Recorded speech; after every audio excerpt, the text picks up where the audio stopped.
Aşgabat bilen Moskwanyň arasynda doňdurulan gaz sewdasynyň täzeden açylmak ähtimallygy duýdurulýar. Orsiýet Türkmenistan bilen aradaky gaz sewdasyny dikeltmek baradaky gepleşikleriň güýze gaýtadan başlanmak ähtimallygyny ýaňydýar. Bu habar Orsiýetiň MTS mobil telefon operatorynyň MTS Türkmenistan karhanasynyň işini togdudyp çekdiren ziýany üçin Türkmenistanyň üstünden tuğda şikayet eden wagtyna gawat geldi. TASS habar ullugynyň 27-nji iýulda Orsiýetiň energiýa ministriniň orunmasary Anatoliy Yanowska salgylanyp habar bermegine görä, Gazprom güýze türkmen gazyny satyn almak baradaky gepleşikleri täzeden başlap biler. Mälim bolşýaly Gazprom eksport türkmen gazyny satyn almagyny 2016-njy ýylyň 1-nji ýanwaryna Türkmengaz döwlet konserni bilen arada turan tölew dawalaryny we iki taraplaryň aýplamalardan soň bethetdi. Meniň pikirimçe gepleşikler güýze geçirilip biliner. Türkmen gazynyň kommersiýasy boýunça arakesmi ýylyň aýagyna çeldi diýip Yanowski jurnalistlere aýtdy. Rus medeniýetiniň mundan öňki habarlaryna görä Yanowski fevral aýynyň başynda jurnalist Moskwanyň Aşgabatdan gaz almagy dikeltmek barada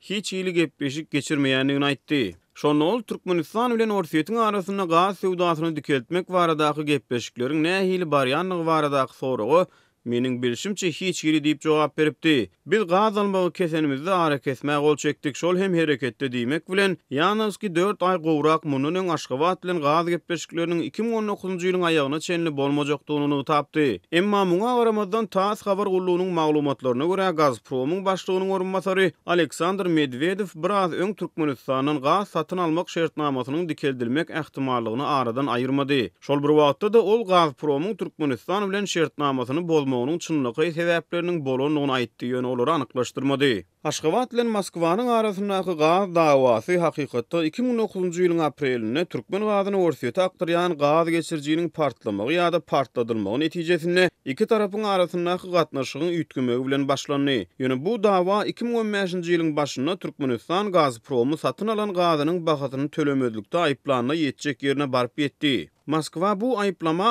bilen jogap berdi we 2015-nji ýylyň iýununda Gazprom Eksport Türkmengaz döwlet konserniň üstünden Stokholmdaky arbitraj sudyna şikayet etdi. Ol şikayetde Türkmenistanyň satyn alynan gazyň bahasyny gaýtadan seretmek sorulýardy we Aşgabatyň 5 milliard dollar tölewi ýygyna gaýtarmagy talap edilýärdi. Bu talaplar Türkmengazyň 2016-njy ýylyň ýanwaryna Gazprom bilen şertnamasyny bir taraply bozmagyny, Gazpromyň bolsa 2016-njy ýylyň başyndan türkmen gazyny satyn almagy betedip ýanyndan özbek gazyny satyn almak barada şertnama baglaşmagyny alyp geldi. Maximilian Lambertsynyň goloýda The Economist gazetine çap edilen makalasynda ýazmagyna görä, Türkmenistan Orsiýeti we Irana gaz satmagyny bes edenden soň gaz sewdasyny Hytaýa garaşly bolup galdy we Pekin türkmen gazyna berýän bahasyny kesip azaltdy. Moskwa bilen ulalaşmazlykdan öň Türkmenistan gaz eksportundan ýylda ortaça 16,5-17 milliard dollar alýardy. Emma bu ýurt 2017-nji ýylda gaz sewdasynyň 8,5 milliard dollar gadanny diýip Pravda Nokotru neşri Lambertsyna salgylanyp ýazýar.